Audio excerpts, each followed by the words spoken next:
All right, we're back.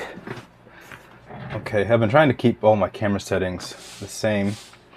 I did just increase the focus speed because I think when I show some things to the camera closely, it doesn't always focus quick enough, so you might miss what I'm showing. And I've got a little bit more light this time. All right, so to get back where we left off, pull the canopy back off here. Well, see, I haven't lubricated these rubber O-rings yet, so I'm being extra careful. I don't want to rip the carbon fiber. This is a very thin, all of these radio control helicopter canopies are very thin typically, so carbon fiber or fiberglass, they can rip. All right, servos, I believe, is where we're at. I have my 3 cyclic servos. Again, these are the ALZRC DM1232S. These are going to be similar to the KST, I think it was like DM215, I think, and the BK, what was it, 3001s possibly, but simple micro servo. These are modern compared to this helicopter, so plenty of torque and speed. No worries there. All right, so let's get our manual up here. Get that sized right. Get down to where we were. I expect this should be rather straightforward, but we always want to use the manual. You never know what surprises may pop up. Okay, so this comes with servo arms, and I've already tested them to see if they fit, and they do. So it has us preparing all of the servo arms and servo sets, all that stuff all at once, the ball ends. So we'll do them back to back here. There we are, 4 servo arms, 3 cyclic, 1 tail, and they are all identical. The bowls are identical, great. 3 threaded rods for the cyclic, 2, 4, and 6 rod ends. We've got 4 balls for the, or 4 nuts for the ball links for the servo arms. Cool. There's no nylon, so we'll use blue Loctite on there. Alrighty then. So it wants us to put it, reference 10 millimeter. So since it comes with the servo arms, oftentimes I'll get out the digital calipers and measure all that kind of stuff, but we're going to use what it comes with, so no need to measure. I know I've mentioned several times that I wasn't going to measure. I don't have a problem with measuring, but if I'm using what's supplied in the kit. Now it instructs us to insert the ball link. I just wanted to test, see how tight that's going to be. Good, that is rather tight, so that's super. Technically, I might not even need the nuts for the end, but we'll put them on anyway. All right, before I get that all installed, we're actually going to cut the servo arms as instructed, and I will be right back because I'm missing that tool. I guess technically I don't have to be right back because I'm still wearing my mic, and as soon as I find my tool bag,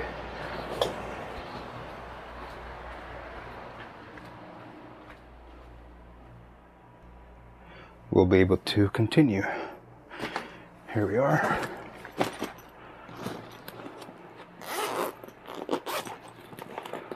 Okay, so I'm looking for my side cutters and also a sanding block. A Dubro quicksand hand sander. We'll use that for the servo so we don't have rough bits on it. So it wants us to cut off 2 of the holes right at the end. That makes sense, so that we'll leave, interesting. It wants us to leave an extra hole that we're not using. I guess that makes sense. So we're not compromising on the strength. So 2 holes off right at the end where the hole begins, leaving as much nylon. I'm just sending that cutoff bit flying through the room, trying to aim it towards the floor. That's 3 for the cyclic. I'm not sure on the tail yet, so I'll not presume. As far as the, oh, it tells us, it does tell us for the tail. So we're going to cut off more. Cut off 3 holes right at the where it begins.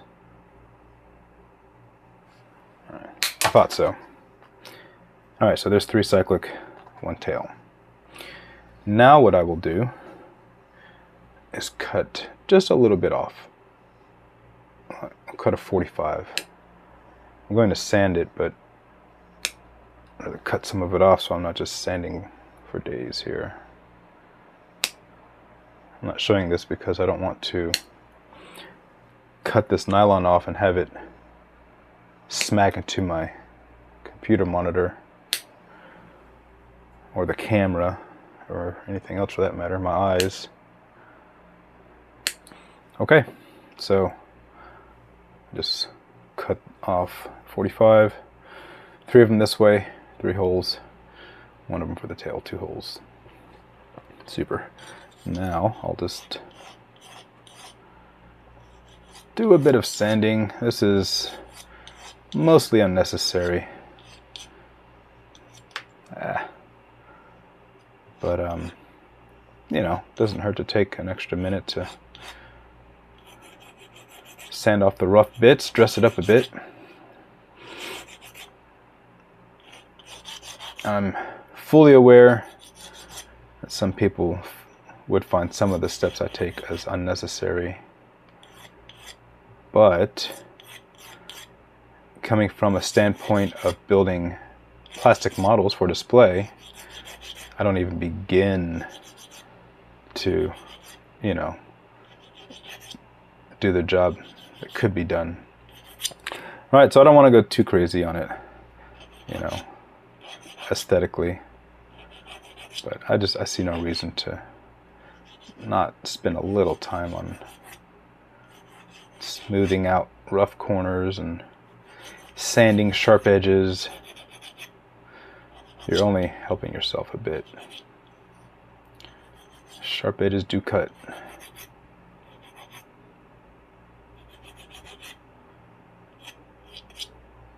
All right, and then too, if you have a sharp corner, well, on anything really, if it were to catch a wire or something, you know, that's where not only could it cut, but it may get caught, right? So if you have smooth edges everywhere, if something does find itself rubbing where it ought not be, if it's a smooth edge, hopefully it will just, you know,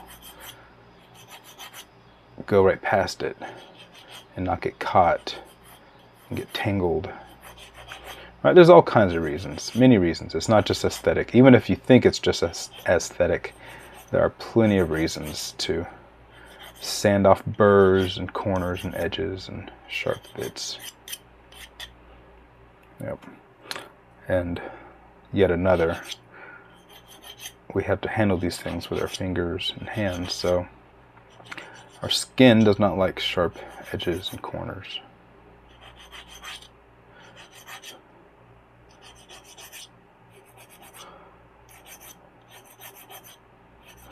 All right, I didn't time that, but you know, 3 or 4 minutes. All right, that's all of them. Put that in the toolbox. Okay, so I think I'm going to need a servo centering tool. And I've got a few of those laying around. We'll use the Toolkit RC cell checker, I believe. So I've got a little 2S here. It's 7.6 volts, and it's not fully charged, so let's see. The servo will connect here.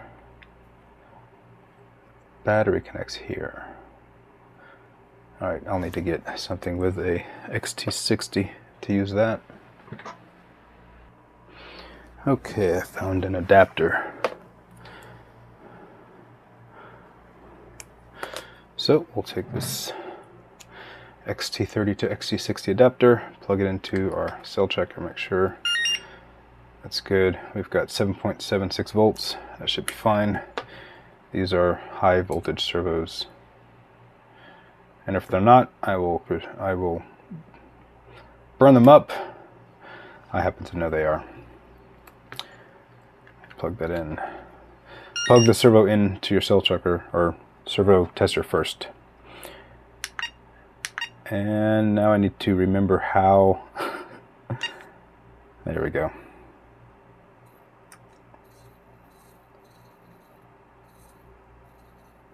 You know, I don't think that actually.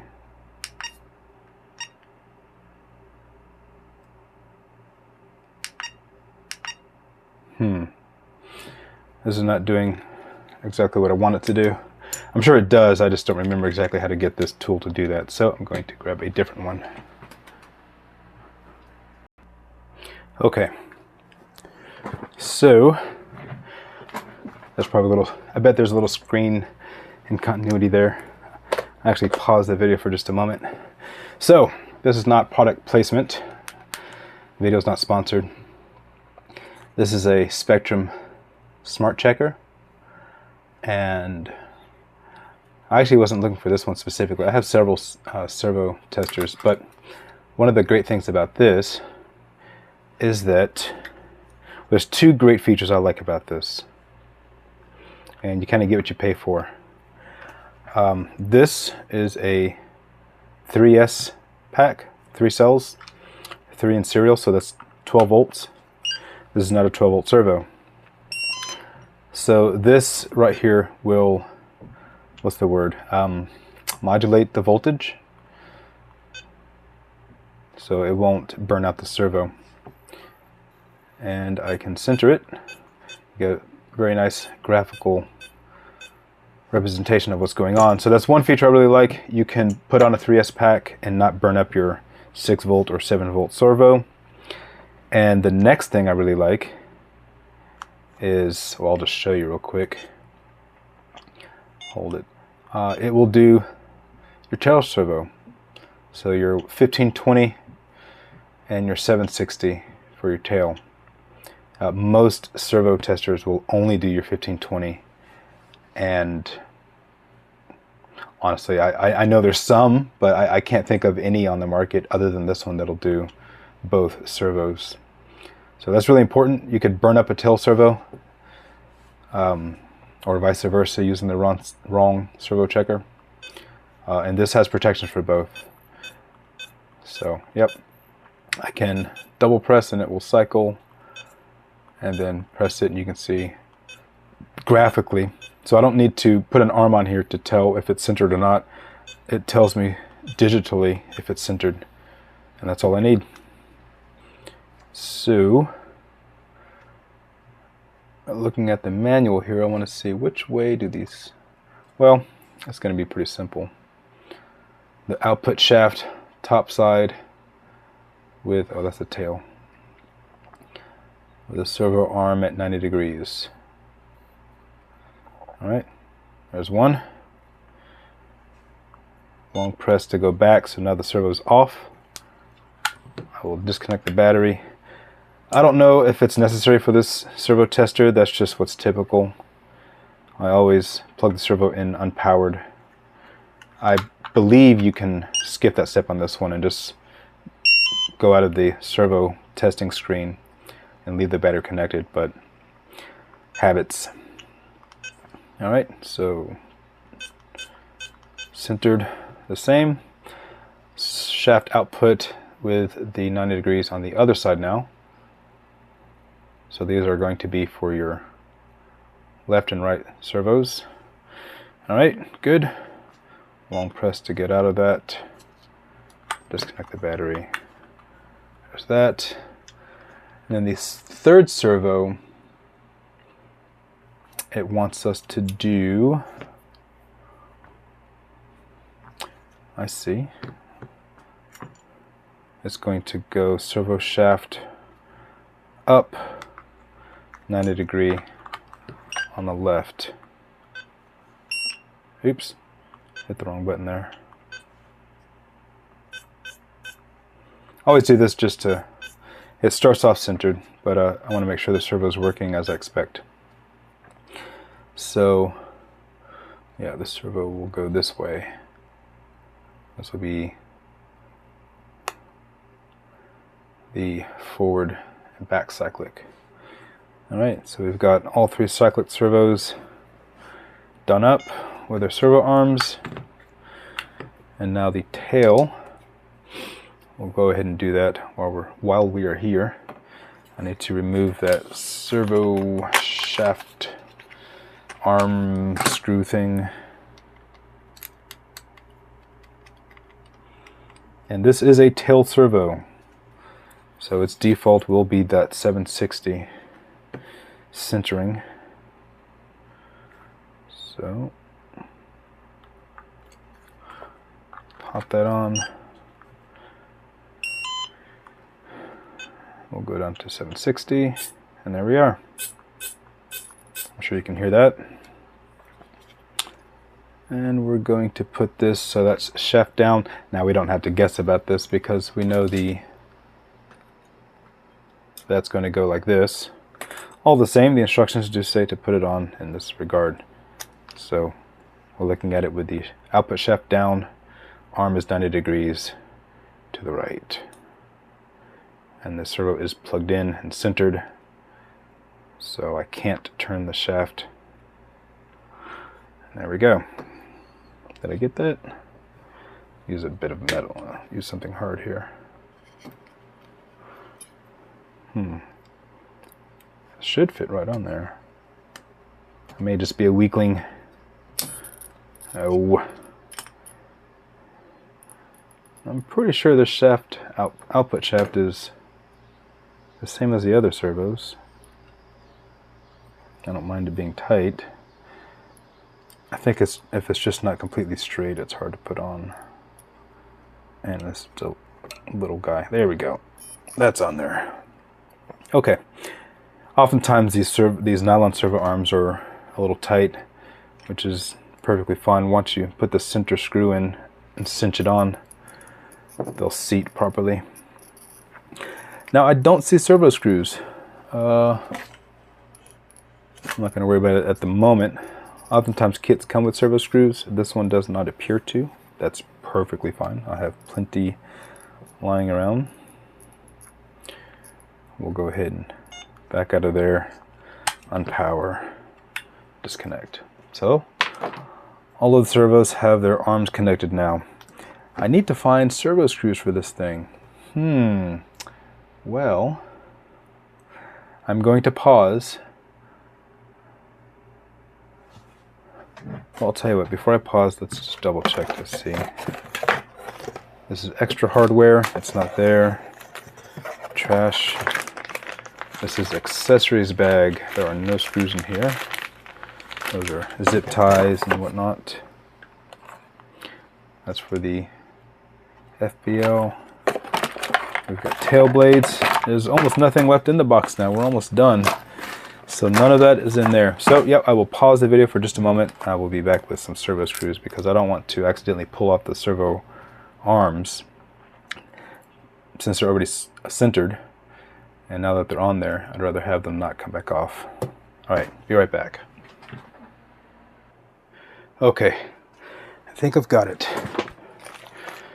This is the first time I've paused videos and come back, so we'll see how that works. I have no idea.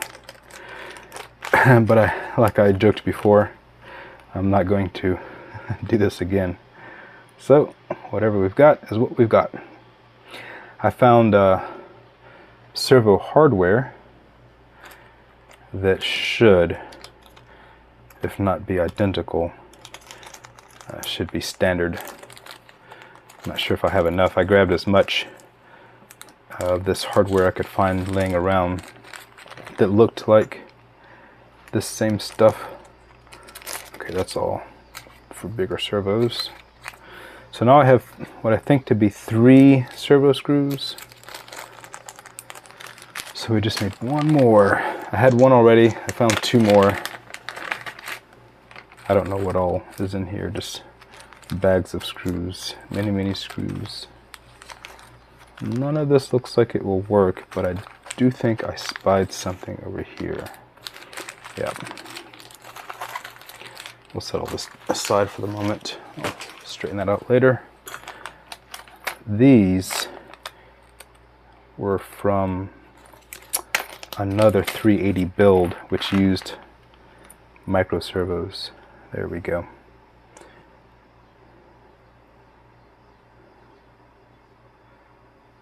There it is. That should do it. I'll test it here. It's funny, there was only... Nope. I thought I was going to say there was only one, but no, there's a few. Yep, fits perfect. Alright, so now we have... Well, I don't know why I'm taking it out. 4 servo screws. They're the Phillips type, but that's okay. It's not like they're going in and out, off and on, back and forth. It's just a one-time deal, hopefully. Okay, let's sort that out later. Now, thread lock. Here we are.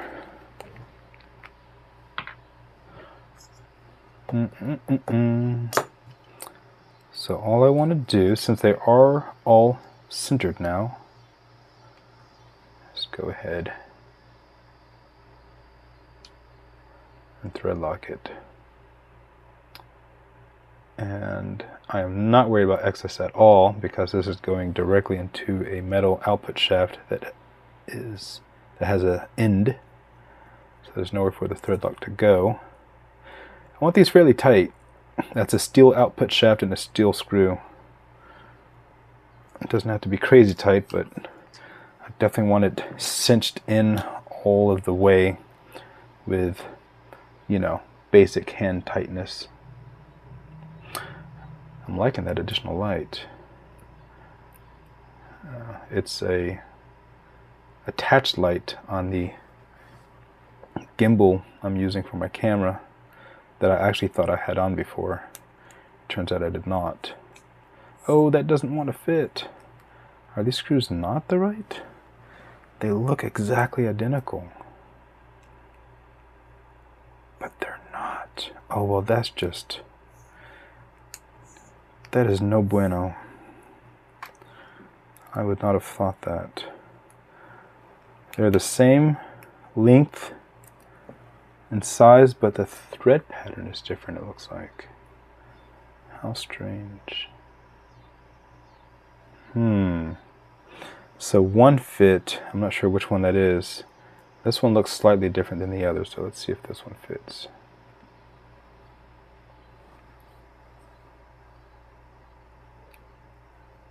Okay, so now 2 fit. Alright. So I need 2 more. Okay. Well, let's go back to this servo screws, horns, things bag. We'll sort out what we have. Ah, I just happened to see 2 more. Okay. Test these out. Yep, that fit. That's funny, I just happened to grab 2 of them that didn't fit while having 2 that do fit. I don't know how that even happened, being that this bag of screws all came from one build. Okay, 3 cyclic servos, and hopefully this last one does fit. It looks like the others would fit. Alright, it's all on the threads. Since this is all together now, it'll be a little awkward.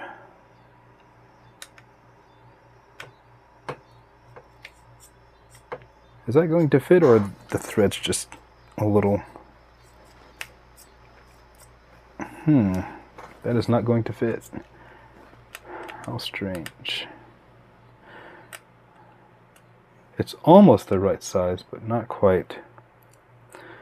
Going to test these other screws. No. So that's 2 that does not fit. Let's try this third. I'm almost sure this one won't. Nope. Okay, will any of these fit? Let's see, I think these are servo screws. That is, we're attaching them to a frame. That looks like a servo horn screw, but for a larger servo. Yeah, obviously. I knew that wouldn't fit. I just wanted to test it anyway. Okay, so I'm missing 1 servo screw, but I'm not going to bother with that at the moment. That's for the tail. I did that on purpose because I want the cyclics, I wanted all the cyclics to fit for sure, so I can continue with the step. Right. The ball ends, center hole.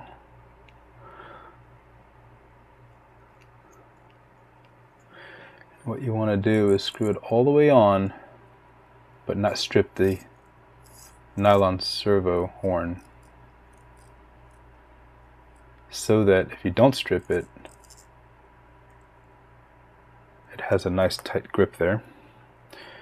Now I'll put some thread lock on that.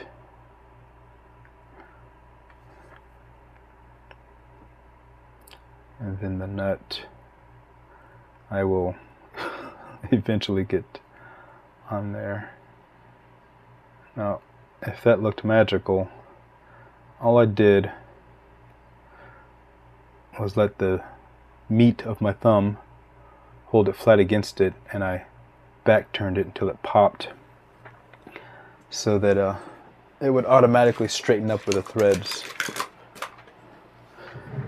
And if you don't believe me, well, I have 2 more times to do it to prove either I know what I'm talking about, or if it was just a happy accident. Okay, so I didn't tighten the crazy out of that, just cinched it up so that the nut is tightened all the way. There's some tension on it with a nylon. Great. Wunderbar. Same thing here.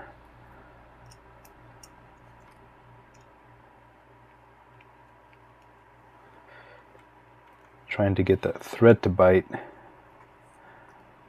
Put a little pressure behind the horn so I'm not, you know, bending it too much. It occurs to me that I might leave a little gap there, like screw it on all the way and then back out just a touch, so that when I put the nut on, I do have a little more turning room. Thread lock. I'm being generous with a thread lock. I don't need to be careful with that because there's nowhere for it to go. So you can see there's quite a lot on there. It's not going to hurt anything. Get a little excess off. Right, so like so. That's that. Just a bit of a feel. It's not hard. Mainly just not fighting it. It can only screw on one way, so there we go. I tightened it until I could just feel it squeeze into the nylon just a bit.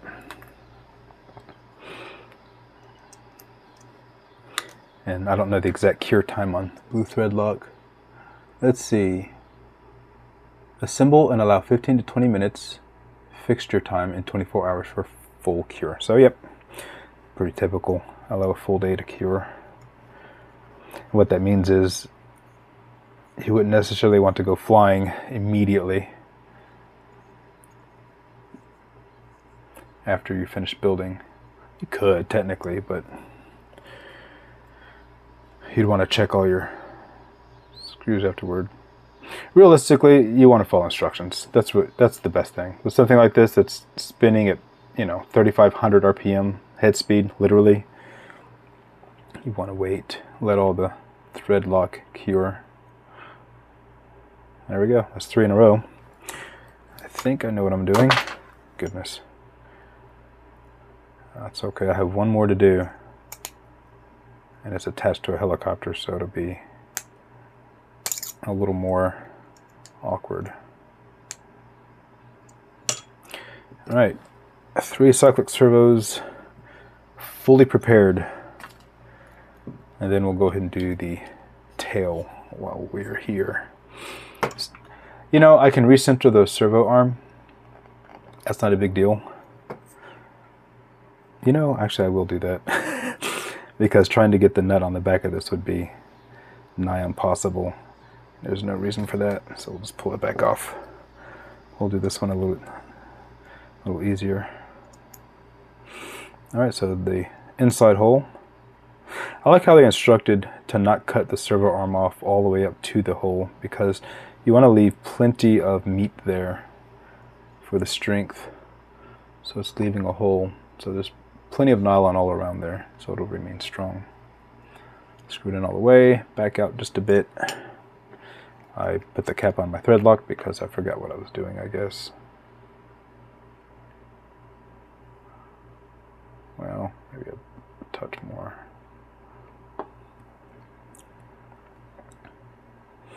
So yep, well, might be able to see a little better. I'm just going to let my fingertip hold it. And I don't know if you heard that. Just popped. Easy to do if you have sensitive fingers. I mean, I always have. I don't know if there's something well, actually, yeah, I guess I did do something to develop it.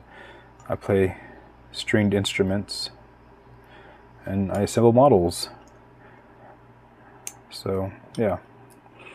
And I type. So, little finger sensitivity helps. Alright, so we'll just leave this off for now because I have to recenter that servo anyway. And the tail, interestingly, I'll show you, like I said with this. In fact, I'll go ahead and pop this on here. Logo, there's a little logo here. It goes to the outside. Pops into the guide. Take the pliers here. Alright, and that's all there is to the tail control rod. Like, there's nothing to it. The servo arm will pop in there, this will go on the ball, and you're done. So, in fact, I'll just leave it on there because it's a separate system, essentially. Alright, I like to clean as I go so I don't have stuff everywhere. We're done with the Phillips. I don't need the side cutters for the moment. Now we have the servo control arms, and I probably will need my digital calipers after all. It's saying, yeah, well actually no, we'll go ahead and screw the servos in. Yeah, because we'll put the arms on last. Alright, so these screws come out.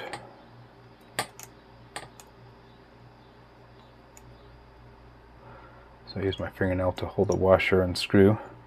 I have my fingernail in the thread past the washer, so I know it's not going to go flying anywhere. And I'm pushing against the driver. So as soon as it lets loose, I have it under control, like so. Alright, the servo on the side goes in this way with the ball going that way. And that makes sense because this is up front here. So it's going to go like that. Oh wow, I see why they have the servo arm cut the way they do. Check out that clearance. So it's at a 90, so that's the furthest it's going to be. There's plenty of room there. It's not going to get any closer than what you see there. But yeah. So precise measurements. Alright, so we'll just set the servo in like so. There's black servos. Happy accident that they match. Not important, but nice all the same. I'll put the top one in first to hold it in place, and then we'll go for the one on the bottom. And I won't tighten it all the way yet. We'll tighten it all the way and then back off just a touch. Get the other screw prepared. Capture the washer rubber with my fingernail. That's metal going into metal. Nothing, it's not going to touch anything electronic. These servos are sealed up, so it's not going to get in there.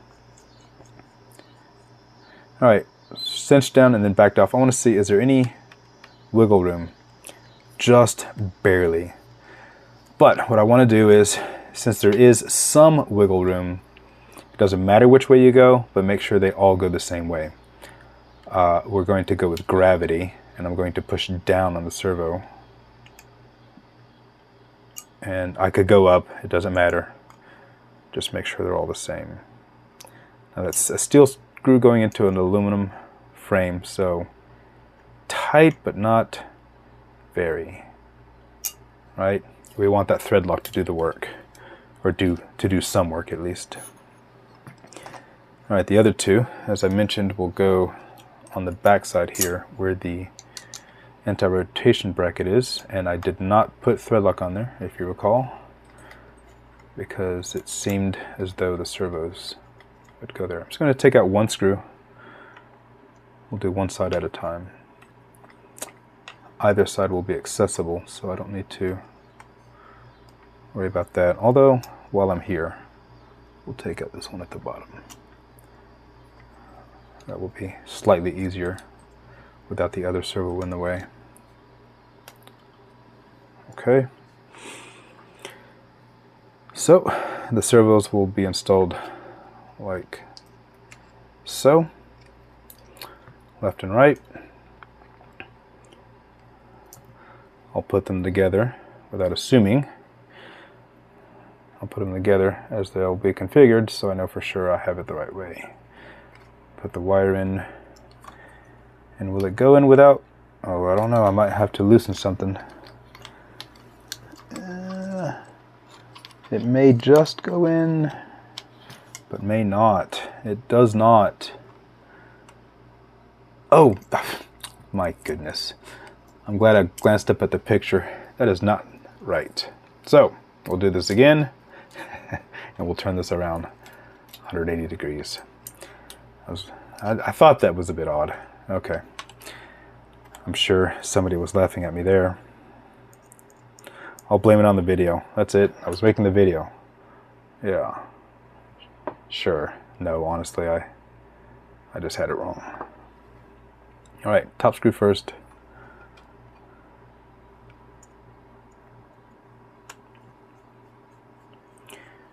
Done up all the way, then back out. And can I reach that? Yeah, we can reach that.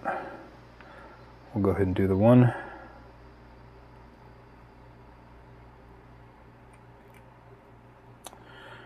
That way we know for a fact this servo isn't going to pop out anyway. Not that it should, but we're going into the center, which is a slot, so there's almost none, but still some chance it could work its way out. Alright, we're going to let gravity help us hold the screw in, or on the driver, while we get that started. There we go. And if I needed to, we could just remove the entire tail boom, but it looks like this is going together easily enough with this long driver. No problemo. Alright, I need to take out this top screw.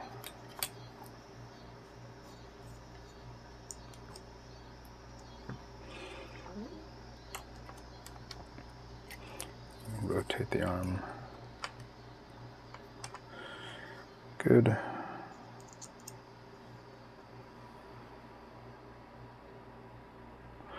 Get a generous amount on there, and again, in these cases, not worried about the excess, just want to get it spread along all the threads. So when you screw it in, it's completely coating the aluminum that it's going into, and the screw itself is getting thread lock 360 degrees all the way around the entire screw. We really want the thread lock to do its work here. And these washers are necessary in this case on these servos, because especially we're only using the one screw top and bottom. That washer is spreading out the force holding the servo in. So the screw, the washer, and the thread lock are all working together to make this secure. Uh-oh, I slipped and it came off. Now if I can avoid picking the screw up by its thread, I don't need to reapply the thread lock. If you do pick up the screw by its thread, you'll remove some of the thread lock. I don't know if you can see that, but it's definitely still on there. It's still wet. Let's try that again.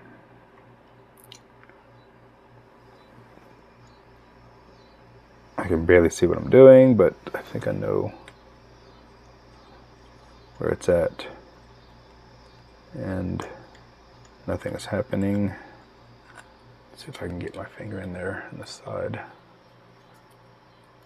Get at the seat. Oh my goodness. This is tough. Well, it's in the right spot. It's just not wanting to start. Why won't you go home? Oh, you know, the servo might have shifted, partially covering the screw hole. I think that's what happened. I think that I slightly tightened the servo,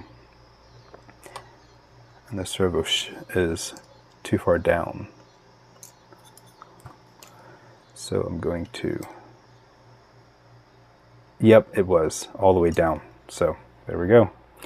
Well, see, it's not about if you goof a little, but if you can catch the goof, it certainly helps instead of continually trying and getting nowhere. All right, there we go. That went in no problem. So I'm going to screw it in all the way and then back out a bit. Now this is blind, right? But I can feel the screw. So I want to make sure that it's done all the way in, but then backed out a bit to allow me to shift all of the servos down, just like I did with the other one. Yep, so loosen that. I don't know if you can see that or not, but the servos definitely shifted down. The one on the right definitely did.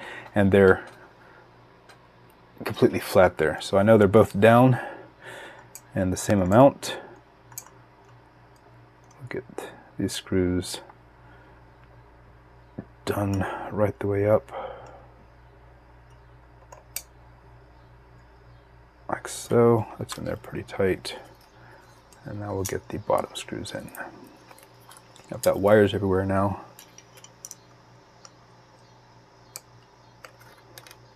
Alright, so it's, you know, finger tightened, but tight. I'm keeping in mind that this is soft aluminum.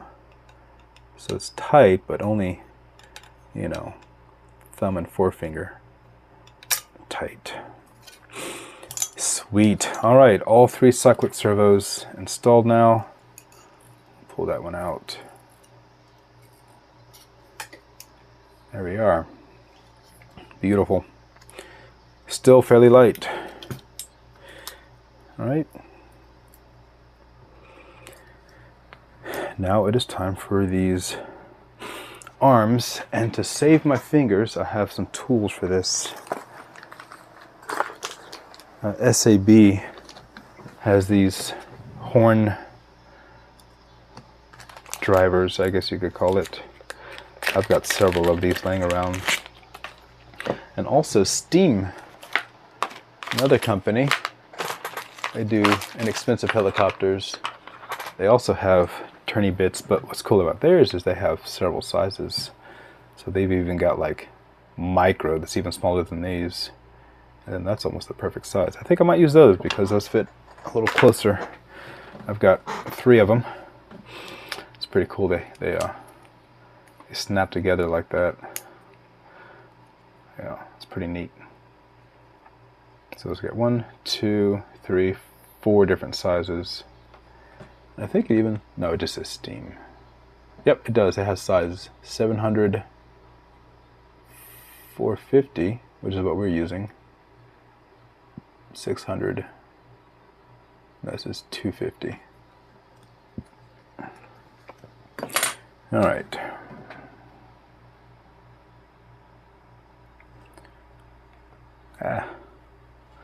So these threaded rods are threaded all the way. So they'll be clockwise thread for both directions. In other words, there's no counter clockwise threads on here.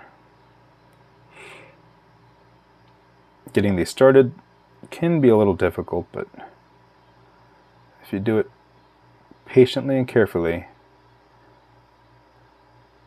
getting them started straight, fairly simple. Once you get the threads biting into the plastic, you can go ahead.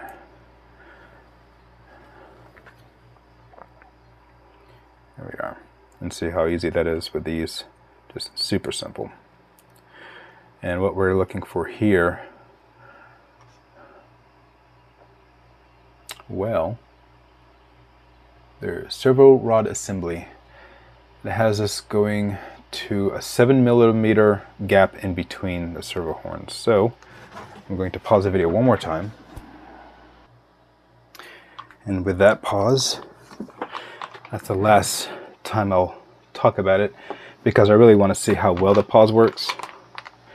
And I'm sure several have figured out, I'm learning how to do videos here, and you're sharing that with me. But if the pause works very well, then I don't have to mention it.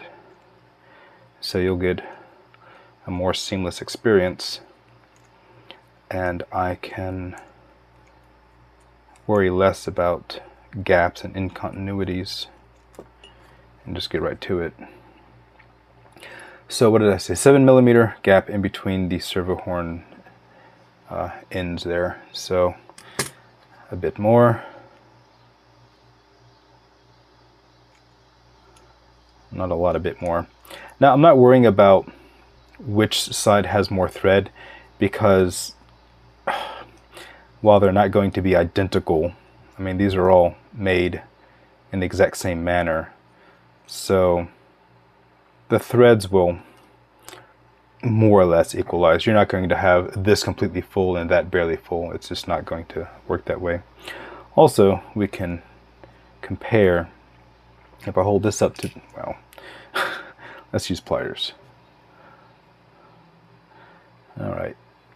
If I hold this up there, even if it was somehow all the way over onto one side, which just isn't going to happen, it's still got plenty of bite, but most likely it's going to be just about in the center.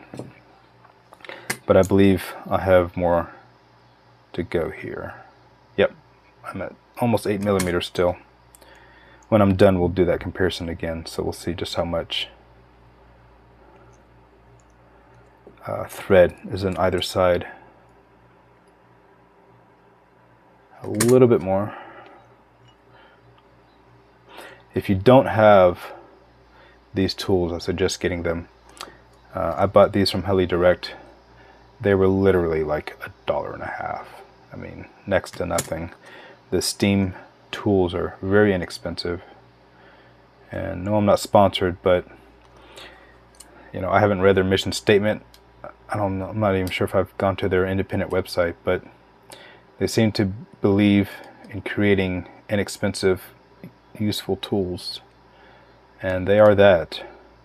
I have several of them, and they're very well made, and they're very inexpensive. All right, almost. I think one more 90-degree turn. Like, well, I guess that'd be 180, actually. So this is actually very tight. I pretty much can't turn that with my fingers without hurting my fingers a bit. There we are, 7.0304. Let's double check that. 7.0102. Okay, perfect. Now let's compare the thread to what we have. So the end is about right there. Yeah, even if it was all the way to one side, there's still half or more. And just given basic forces, it will be more centered than it is not. All right, so the linkage is going to final at 90. Oh my goodness, that is very tight. We want to finish them at 90 degrees to each other. Just ever slightly more. And while it doesn't have to be exactly 90, you know, 88 to 92. And that's probably about 89 degrees there to each other. We want to get it fairly close. That's almost perfect. Now, since I've adjusted it again, let's see. Because I want to get them all the same. Oh no, my battery decides to die now. Really? That's okay, I have more. 6.98. Okay, we'll turn that off. We'll save that. What I'll do is I'll screw these on and get them by eyeball and then measure it right at the end with the caliper since my battery wants to die. Alright, so the first one I did a lot better. Goodness. Let's use pliers. That's what tools are for.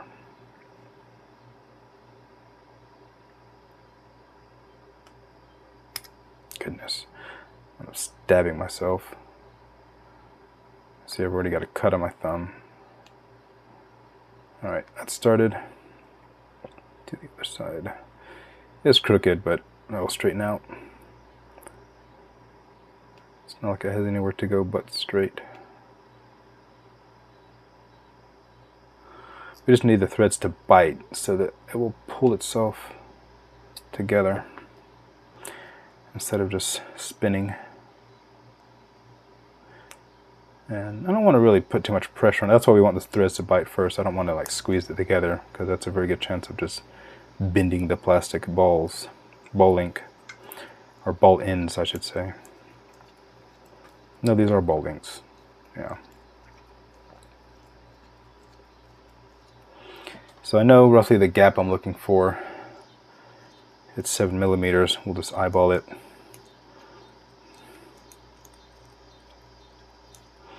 This is so much easier with these tools. I've done this before without tools like this, using pliers and fingers, and oh, what a pain. So I've done that up too much. No problem. Easily backed out. Pause there with that. Do the other.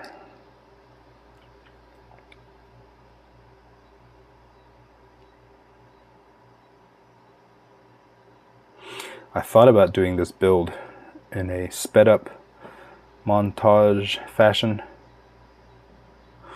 That's fine. I might do that one of these days.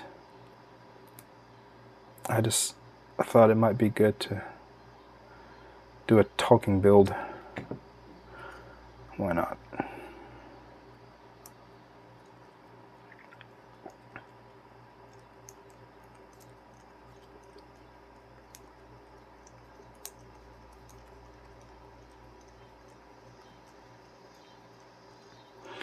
I doubt the camera's picking it up, but the cicadas are really going tonight.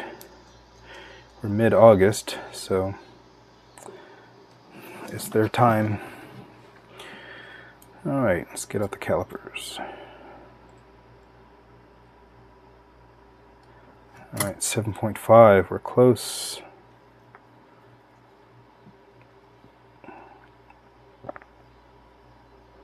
I'm going to try to end on a 90 this time while measuring,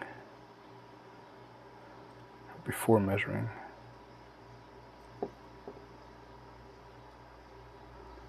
Cool. Almost. Just a bit right.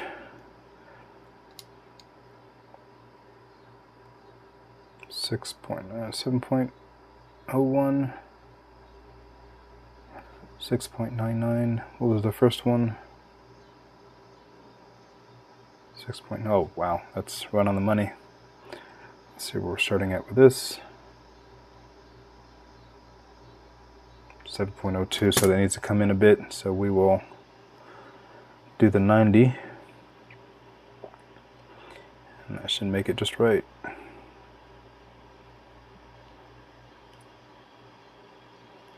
Touch more.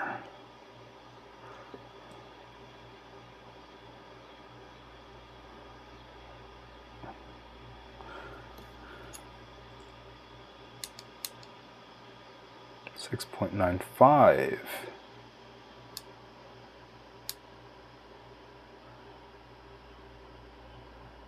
Oh, my battery. Oh, wait a minute. That's not zeroed out. May just be the battery going out. There, 6.99. Perfect. All right, they're all identical. And of course the tail doesn't need that, so we are done with the digital caliper.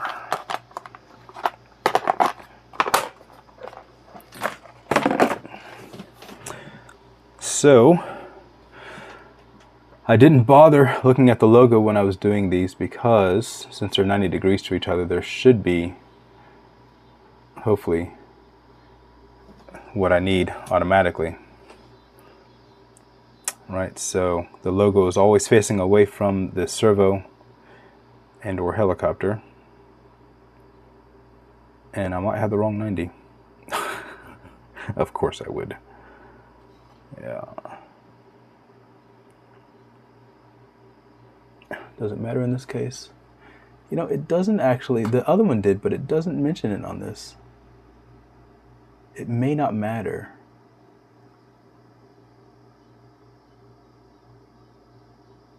Yes, it does. Ball links have an OXY logo to give you information about turn adjustment, but have a symmetrical ball socket shape and can be installed in either direction to achieve the best fine tuning. You know, I was going to say, but as I was looking at them, they looked symmetrical. So the logo is just to give you a reference point in this case. So it said, or it shows them at 90 to each other, but realistically, well, the 90 is fine because, you know, these linkages move around a bit.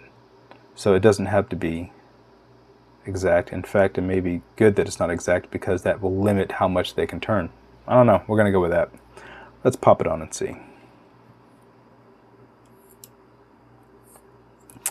And do I want to use pliers or ball link pliers? I think the pliers will work just fine, given how tiny this is. There. It is a little stiff, stiffer than I'd like. We're going to pop that back off and use the tool it came with, the ball link reamer. So it's okay to have a bit of tightness. They will loosen over time, but you know, not like a crazy amount. Oh, get out of there. So I'm going to go ahead and test both the up and bottom. Yep, not crazy tight, but you see it's very stiff. They don't necessarily need to fall, but that's tighter than it needs to be. If I installed them as they said, it'd be okay. So this is one way. If I turn it counterclockwise, it doesn't cut. If I turn it clockwise, it does cut. All we're going to do is turn it a few times and then test it. You know, we're going to use the proper tool. I have another set of ball link pliers here. It's a touch smaller. Goes this way. Yeah, this is still, these ball links are a bit small for these pliers. That's why I was using the regular pliers. Well, yeah, that's actually, okay, I tried. There we go. That is just about right. It almost wants to fall. So I'm going to leave it just like that. Like if I, no? Still though, the finger feel is much looser than it was. Now that's this ball link I did. I'm not 100% sure which one I had before, so we'll test it. Don't want to assume.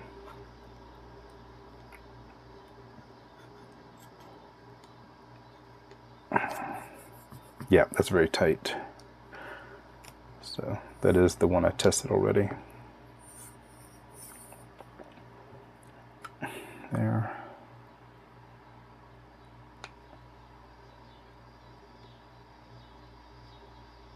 And you don't want to just go around and around and around, just a few, because it is cutting ever so slightly each time you turn it.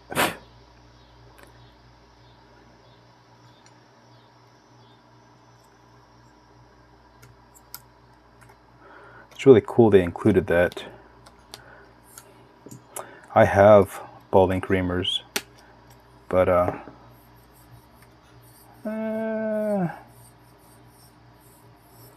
well, let's see, there's the test, right? That's fairly tight. Tighter than it needs to be. Wouldn't hurt it, but it doesn't need to be that tight. I guess what I'm going for is not loose enough to fall under gravity, but not tight enough to turn the servo arm by hand. I don't know, that might actually cut both ways. Some only cut in one direction. Alright, we'll try that again. But what's nice about them including this is that you just about can't overcut it because it's sized to these bowls. So even if I did it too much, it might be a little loose, but it wouldn't be terribly loose. So there we go. That's, see, you can see the difference. It's moving the arm a little bit, but nowhere near as much as it was before. I'll do a little bit more. We're getting good results. Let's go for just about perfect. And I actually want to go around a bit and not just do it straight, but I can do it at different angles. And that'll make sure the cup is concentrically cut, adjusted. All right, this should be perfect now. It should be taut, but loose enough to not give much resistance. Okay, so yeah, barely moves the arm now, but it doesn't just flop around. And we already know this one is just right. Pop that on. There we go. Cool, we have one cyclic servo arm attached. We'll go for the front now. Now for this one, what I want to do is that servo arm is all the way down there. I don't want to install and uninstall that. That's going to be a pain. I'm trusting that these are all going to be very similar, given the rest of the kit and the rest of the ball links that we've done so far. So we'll adjust them together, and I'll test it just right here. Realistically, other than the length of the thread, those are identical ball links.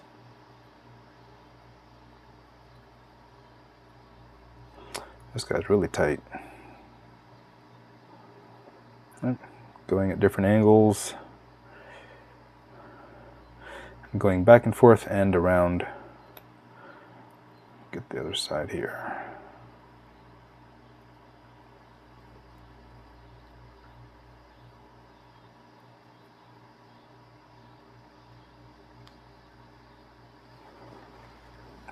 Whew, that's tedious on the fingers.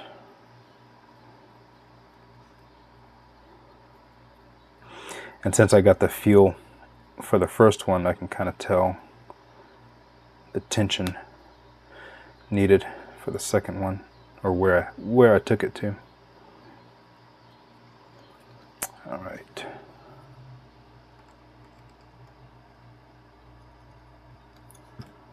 Yep. Very loose, almost can fall under gravity, but not quite.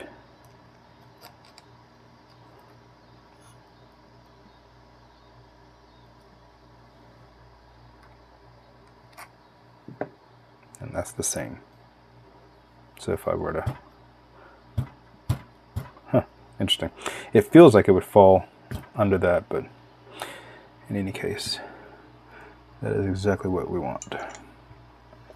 I love that these are symmetrical, because honestly, trying to get them exactly right with the logo facing the right way, and oh my goodness, some are, and you just have to deal with it. Fortunately, this one isn't. Now, obviously, this one is at 90.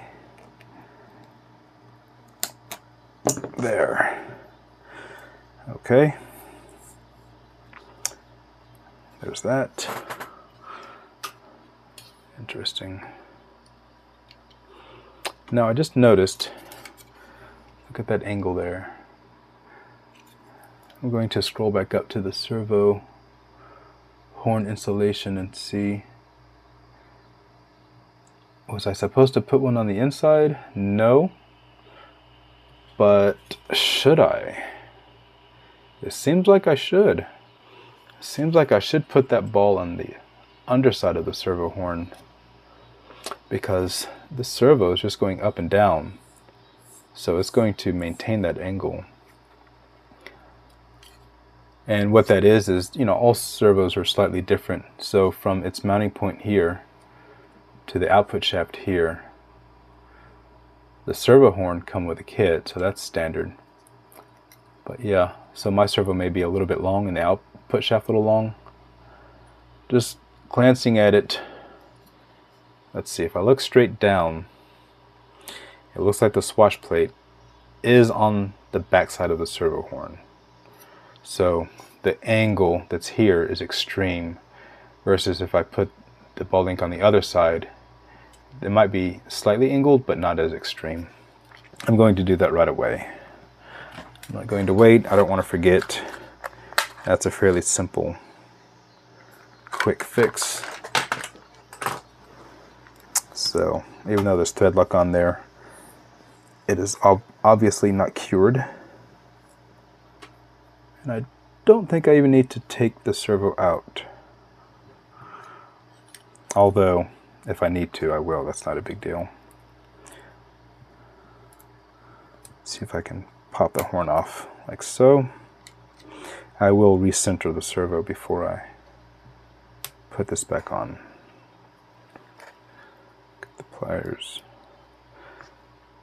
One of the reasons why I want to do it now is because if I'm wrong, I'll switch it back. You know, it's not a giant deal. It's not going to cause it to implode in the middle of the air.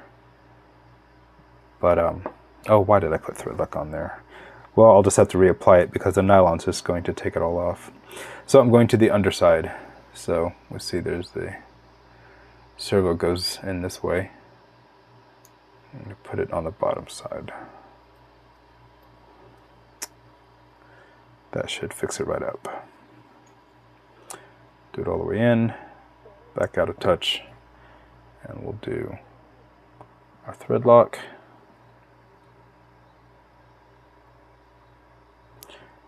And then we'll pop it on.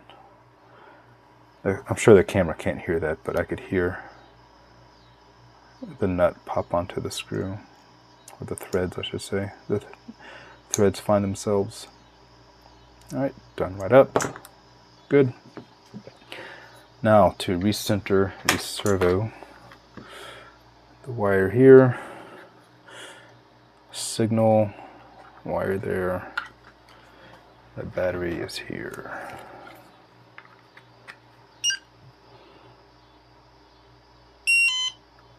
This is a 1520.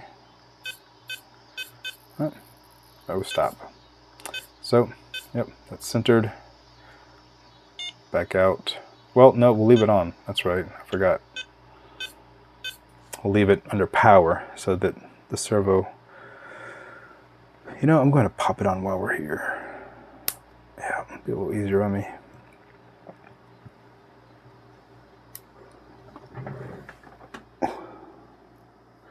So since the servo is powered, I don't have to be so finicky with the servo arm. I'm going to use the back end of something to push it on. That's too big. I'll try the pliers.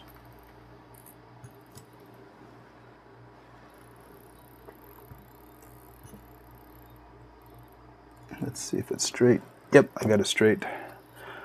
Back out. Unpower and unplug. Let's see, what do we have? Oh, that's nearly perfect. It's still actually angled that way a bit, although the servo isn't screwed in all the way.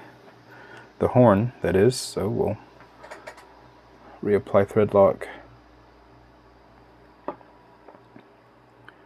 Get that all the way around. That's all over the place now. Since I unplugged the servo, I'll have to get my finger in there to hold that steady while I tighten it. Is it in there? Yeah, there it is. Okay, that's in. Now, what did that do? That is exactly right. It is perfectly straight up and down perpendicular with there, and that goes up and down. Good, right? Now, does it bind? It goes very far down and actually does not hit the servo. I don't know if you can see that, but it goes really far down, further than it would need to, and then up. No, there's nothing to bind on there. So, yep, a very quick little fix, hack, modification, whatever you call it. Good deal. That's a point for paying attention to detail.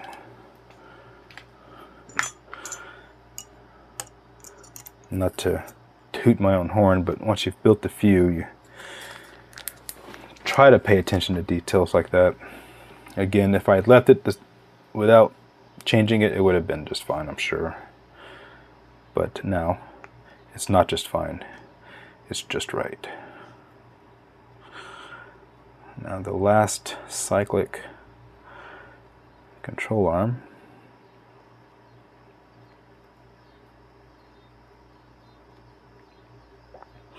And honestly, I think finding that little, I don't know if I call it an error, because all servos are different, so no one made an error. The manufacturer didn't make an error, the instruction manual was not an error, and I was not an error, just a difference. But I think it goes towards breaking a build down in sessions, smaller sessions, because if I built this in one sitting, by the time I got to this point, I would be tired. And I've done that before, you know, just got to get something in the air, or not even just got to get in the air, just enjoying myself in a build, spinning. I've spent 8 solid hours building. You want to talk about some cramps and hunger, but I don't know if I call it obsession. It's just I really enjoy building, and not only do I enjoy building, but the thing is once you're done building, you get to fly it. So, you know, it is, you know, quite a delayed gratification with an interesting twist, right? Because you're going to spend hours and hours building it. a while programming it, and then you get to test it.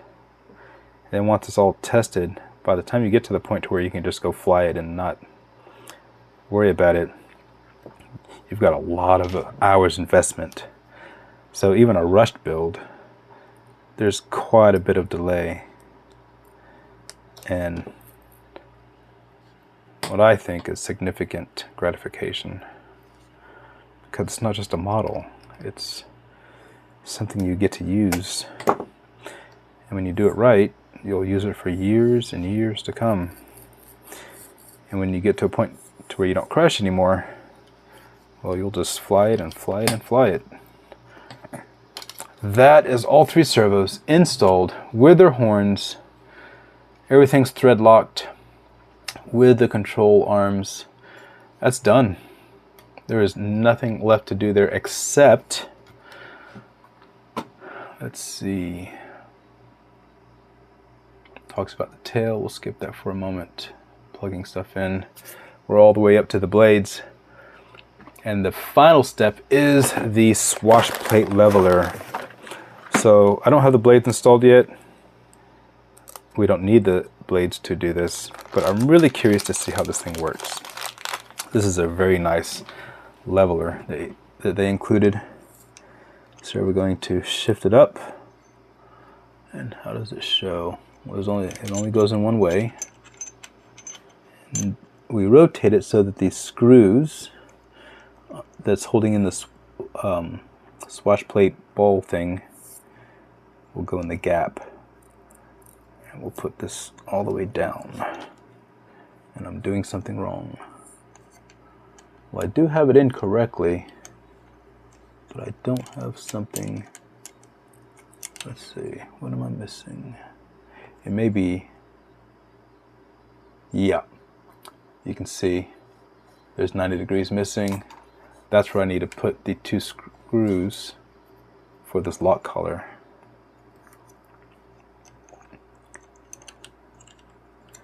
So we need to rotate so that the lock collar screws and the swash plate bearing screws clear. There we go. That is just right. So what we're looking for is, if I have it on right. Do I still not have it on right? Seems like I do.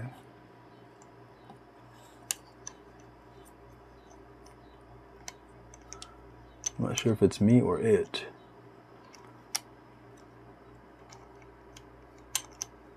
Because the screws on the swash plate don't move, or at least they don't turn, I should say.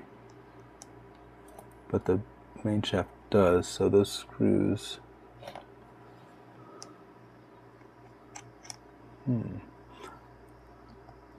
Okay, that's right. I just had to push it all the way against the shaft. Right. So, what does it want us looking for? With this on, rotate swash plate leveler as shown to the right. Pay attention to screws position at the bottom of swash plate, so forth. So are we looking for... I don't know. The picture shows it in one way, but it almost seems like it should go another way. Can't be. Can't be. Cannot be. I don't believe it. No, they didn't engineer it so poorly. I'm just not understanding something. We'll try it this way. I may just have it orientated the wrong way. Oh, there we go. Yeah, okay, that's perfectly flat. I had it rotated 90 degrees or 180 degrees out of phase. There we go, that's perfect. Now when I push on it, it doesn't go anywhere at all. So, I think we're looking for 90 degree servo arms, which that's, I mean, it's not exact, but that's darn close. Although I didn't make the arms the exact length it told me to. Darn near exact. And it looks like the grips are not quite 0, but almost. Okay, anyway, I did skip ahead, so we'll pause on that for a moment and do some other stuff. Cool, now we know. Let's get this out of the way. So let's go back up. We already did the landing skid. So all that's left now is the wiring. And this should be mostly simple. So the canopy is going to go here, so I want to put this, I think, like that. I don't want to go in here at all, even though there is technically some room there. You want to stay away from your swash plate. I want to take the wire and go this way. I want plenty of relief on the wire. I don't want tension. I want it to go towards the inside. So the canopy will pop on here. So that's plenty of room. And there's a few holes here, so I'll be able to zip tie that right there. In fact, I think we'll do that. The kit comes with plenty of zip ties. There's the blade holder. The impatient part of me would like to just throw the blades on and the canopy on and see what we've got, but we will soldier on with the build. We already know what a helicopter looks like, so no real reason to do that. And the stickers too, yeah, we gotta do the stickers. Okay, we've got one more big one left and a bunch of little ones. Are they all the same? I think these are 4-inch. That's about the smallest zip ties you can get, or at least I can get. Wish I could find smaller ones, but alright, so we've got 2 larger ones and a whole bunch of little ones. Now, being that this is the only servo up front, like so, we'll go ahead and pop that in. So, to get these zip ties in tight spots, the end is very soft. All zip ties are made like that.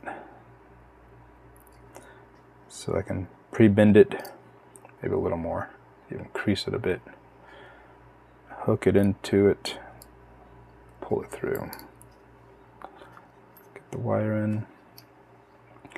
And I'm not going to make this wire tight at all. I just want to make it to where it can't flop around. And the canopy will facilitate that to some degree. Now where I zip the wire on, that will be tight. Okay, so see, I've got it just about all the way in there, but it's not tight yet.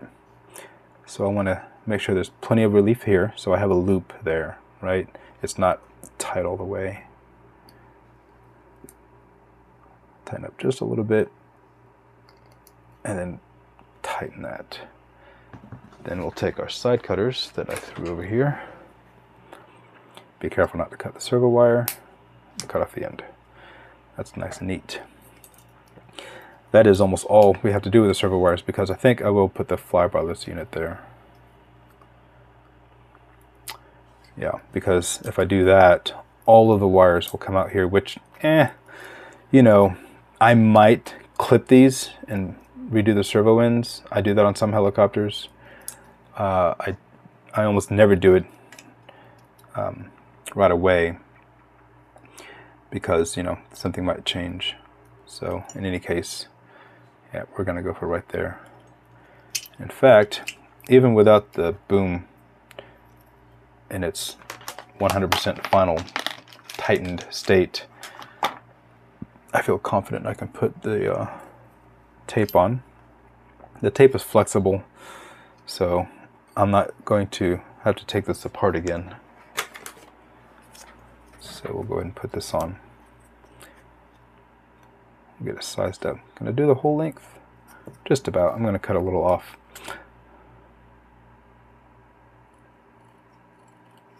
It's not critical that you get the entire flybarless. Like, it doesn't need to be exact size. Just most of it. And I see pictures of people's builds with zip ties and all sorts of things. You know, you do you. Whatever you feel secure with. As long as your equipment, your plastic is clean, and I didn't show it on camera, but I do have this isopropyl that I used on the FBL already. I haven't done it on the plastic case for the boom support, so I'll clean that off. So yeah, as long as it's not oily, greasy, whatnot. This Fly Brothers tape, it's not just sticky, it's gummy. And then the tape itself is it's a couple millimeters thick, so it's forgiving, meaning if to remove it you have to pull and keep pulling. So like even if it got started, there's no way for it to, it would need continued pressure to work its way off. So the wired connection here is for USB-C. I want to make sure that's accessible, and even with it pushed all the way forward, it's completely accessible. So that's what I'm going to do. I'm going to push it all the way forward, just about, not touching the servos. It's going to go completely on the case, like it's not hanging over any edge. So the entire fiberless tape is backed from the unit and the helicopter. Alright, so that is not going anywhere, and it does have some give. And then that is completely accessible. Perfect.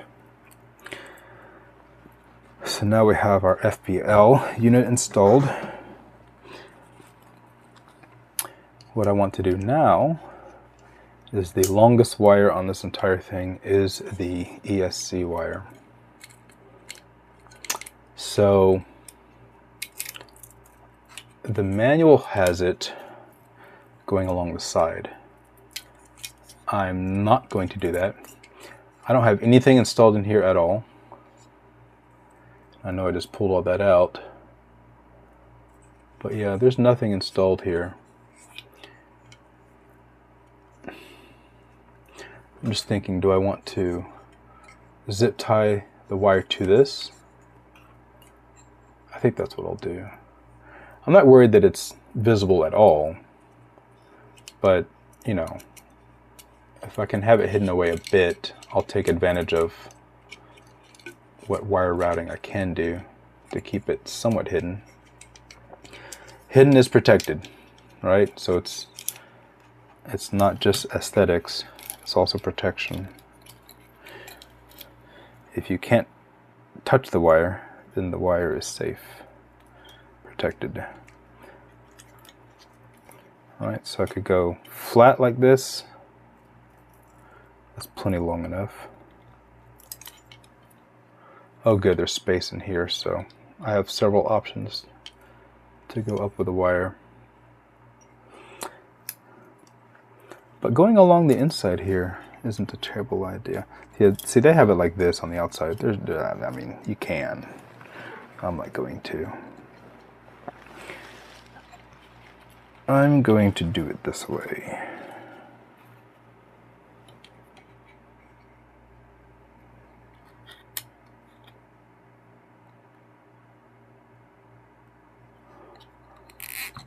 I like the idea of zipping it flat down to this carbon fiber piece. That really protects it. And since the carbon fiber piece that I just zipped it to is the same width as the wire, I'm not putting any undue pressure on the wire. Great. So we'll go along here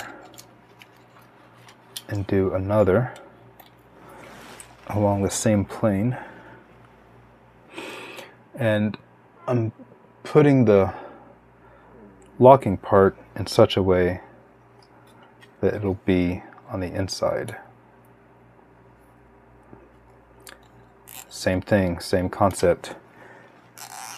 Aesthetically, you're hiding it away, but also, well, I don't know if that was a faulty zip tie or if the carbon fiber was sharp. We'll find out. If you recall, I didn't sand this part because it's on the inside. I don't think it's that sharp. I think that was just a faulty zip tie. That would be amazing if this carbon fiber cut it that way. That would be truly amazing. Okay, so now I'm happy with that. It's protected, and I don't mind that it can be seen a little bit. Mainly I just want it protected. Alright, so now coming up through the back here, we have more holes, and as long as it doesn't get close to the gear at all, or the belt, I think we can come up from the inside. Now, this is another point. I'm sure plenty of people will say, oh, just go along the outside, it's not hurting anything. Well, that is perfectly fine for your build. Nothing wrong with that at all.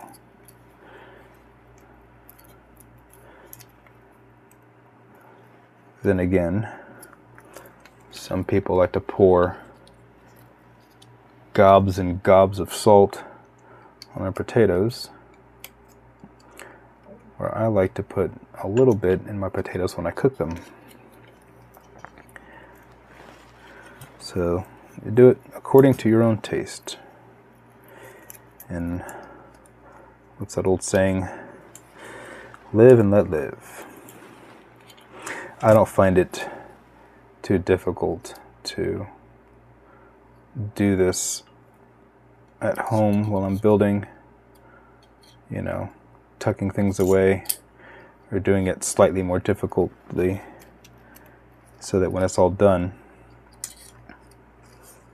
it not only looks neat, but I just can't stress enough, you know, it's not about hiding the wires, but if you can't see the wires, then that means they're safe. If you got wires flopping all over the place, you know, it's not guaranteed, but eventually something's going to hit something, or get caught, or get clipped. Ask me how I know. So I've just learned to do things in such a way that may not be the easiest. I say as you see me struggling, but you know, the struggle's fine. Once I'm done building this, wait a minute, I just thought of something. Yeah, no, that's right. Once I'm done building this, that's it. I'm done building it. I don't have to do anything else with it. So, you know, putting in some extra effort here, it's not that big a deal. All right, let's use tools to manipulate this. The first one just kind of fell right in there. There we go. The second one was a little harder for unknown reasons.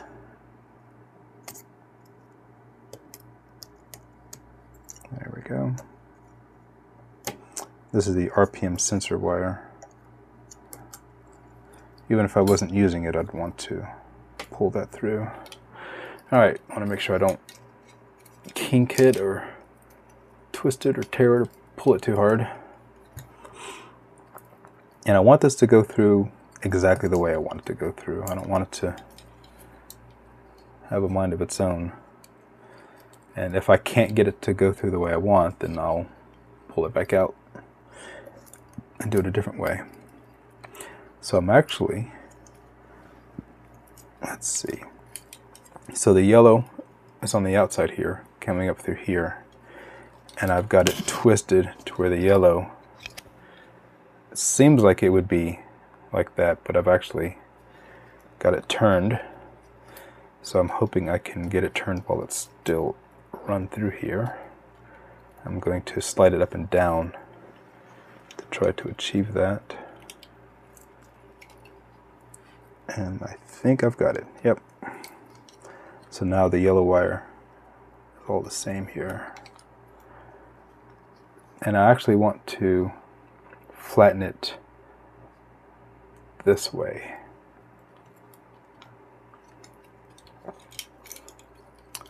Alright, so right now it's straight the way it's coming out. I want to flatten it against the side frame on the inside here. with the yellow facing to the back of the helicopter. And I'll put a zip tie there, flattening it. I'm sure the camera isn't really picking up what I'm doing, but I'm slowly manipulating the wire to be flat. There we go. That's smoothed out. So now you can see what I did there. Like a ribbon cable. So it's just a 90-degree. So there's no tension, no harm, and you can see what I did there. That's coming out flat. And you can see it behind there. That's where I'm going to put the zip tie. And that zip tie will secure it and keep it away from the gear. So I want this to be flat against the helicopter frame. So I'm going to curl this quite a bit because I've got to reach in behind the frame. Oh boy, that's going to be a tough one a little bit.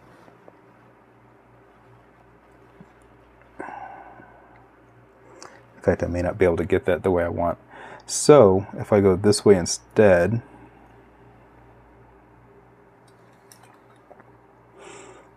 it will definitely be easier, but will it result in what I want?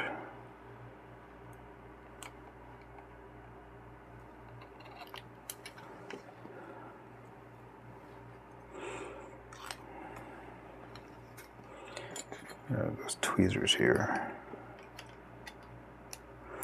So what that does is when I zip this in, that's going to put the head inside of the frame, which that's fine if I can get it to cinch up all the way. If I can't reach the head, it might be hard to get it to tighten up all the way. And also, that's where that tail belt roller is, so I don't want to do that. Let's do it this way.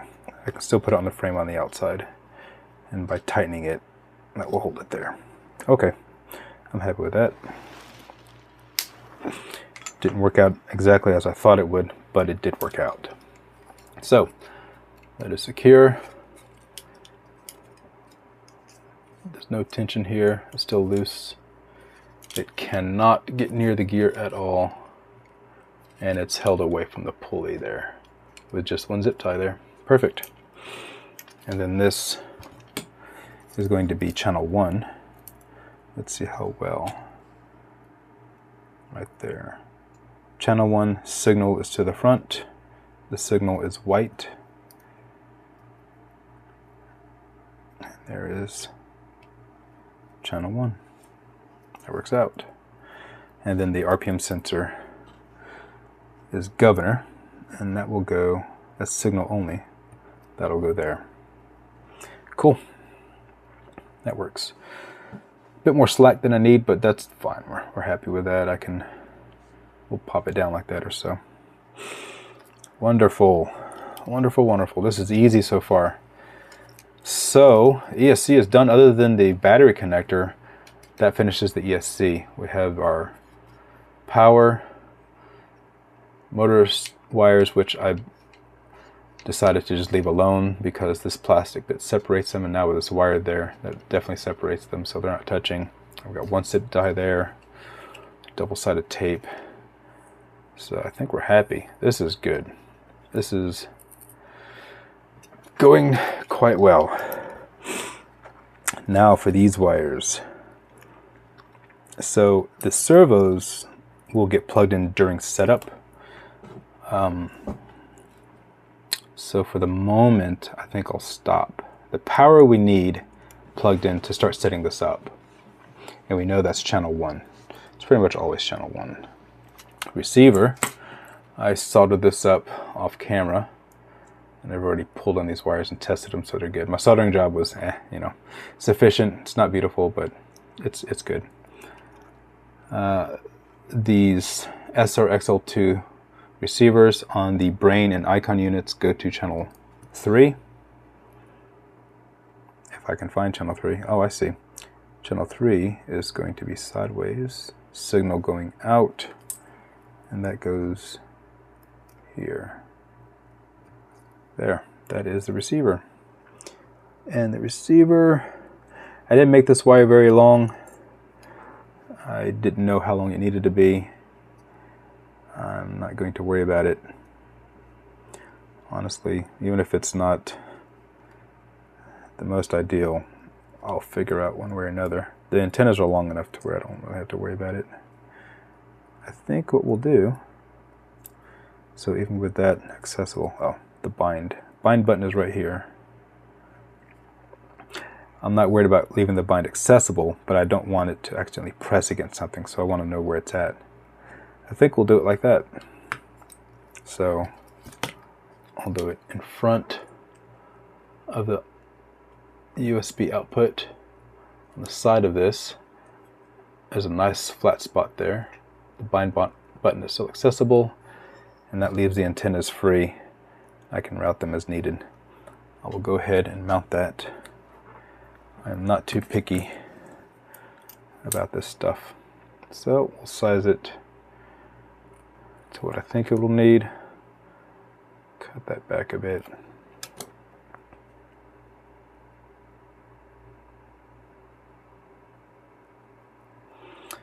And I think I'm probably going to break soon because this video's, I'm sure, fairly long. And I am in need of a break anywho. I'm thirsty. And I just need a mental refresh. I could keep going, but like I said, work for an hour or two. Oh, I thought I pulled the whole thing off. It's transparent, so I didn't see it. But yeah, work for an hour or two, take a break. Even if you don't think you need it, you'll always come back fresher. All right, so the wire loops around that input-output. Go down here, leave the bind button accessible. And there is that. I really like that. So that is neat. It's compact. It's very secure. That will be inside of the canopy. And we'll diversify these, so we'll put them in different directions. But I like that so far. So when we come back, I think off camera, I'll solder on the battery connector. And then when we come back, we'll start the flybarless setup. And you know what I'm going to do to finish off this video? Even though I said I'm not in a rush, which I'm not, let's go ahead and get an almost final look. And I have yet to look at these blades. I really want to see. Let's see how long this video's been. An hour and 40 minutes. Well, I think if anyone has sat this long, we all deserve a look at the blades, which, oh man, these are very nice. Zeal 285. That is sharp. I mean, like, cut you sharp. Yep. Where is, there they are. Oh, let's do the canopy first. So let's put the wires like I had them, tucked away.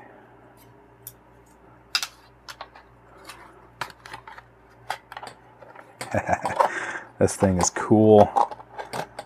You know what? I still haven't lubricated. Let's take a little silicone oil. I sprayed it on some Ziploc baggie. Just touch these aluminum posts and the rubber. Yeah. So I don't want to tear the rubber or punch through the carbon trying to install this.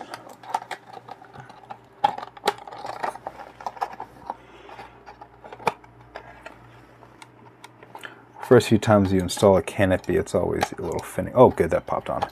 Because you want to make sure you get it right. Once you kind of get used to it, it's a little quicker. Oh yeah, that silicone helped. All right, and the wires, well, the wires are the wires. We'll just tuck them inside here. Just for the moment, so they're not flopping about everywhere. And I'm liking my FBL placement. It's nicely tucked away in there. And I know that looks hideous, but we just want a solid unit. Okay.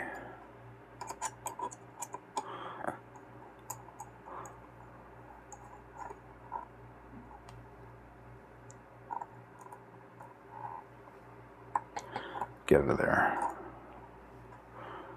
There's one. Ah, we'll take them both off at the same time.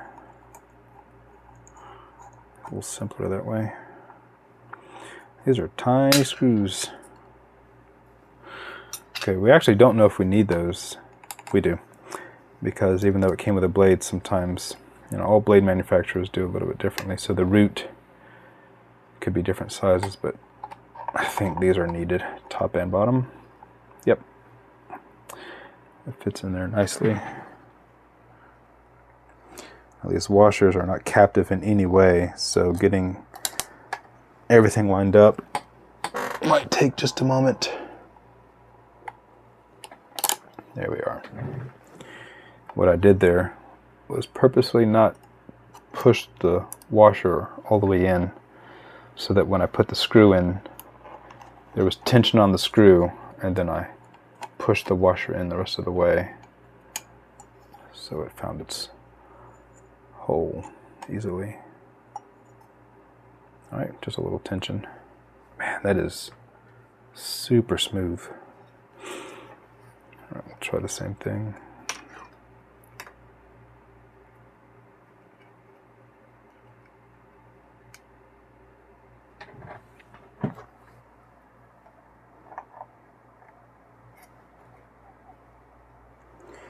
Alright, so just about all the way, but not quite. Push down,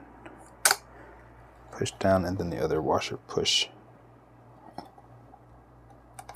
There.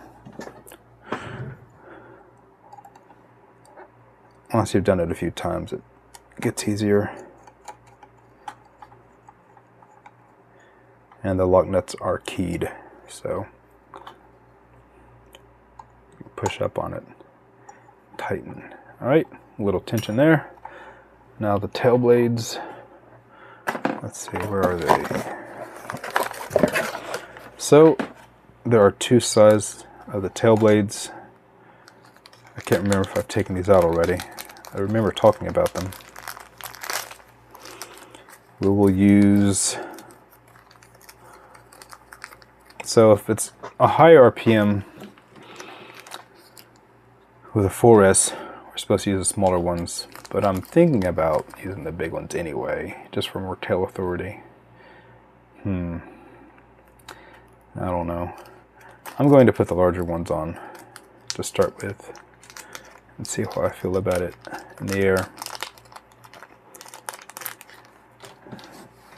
I know plenty of people know more than I do, but to some degree I don't see why less tail authority would be helpful.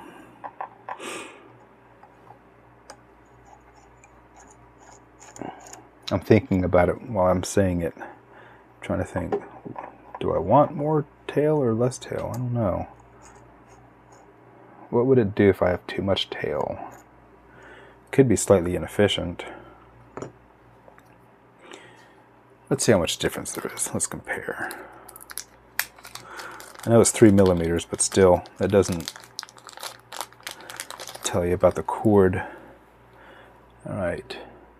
So yeah, it's longer and wider. Yeah, the cord is longer. Oh, we'll go with the manual. We'll use the smaller blades.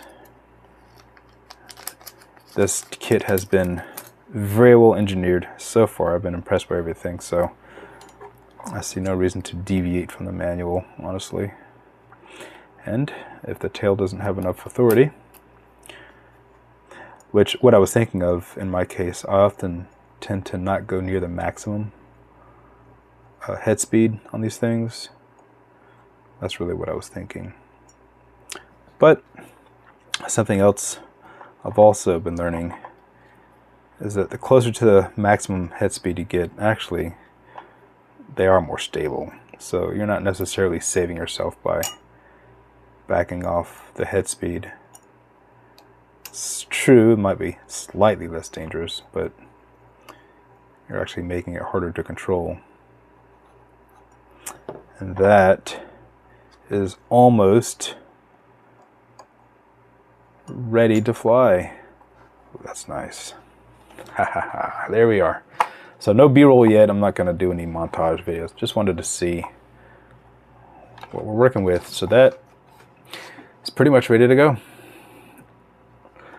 That is a very nice helicopter. And yes, I do like it more than I thought I would. It's bigger than I thought overall.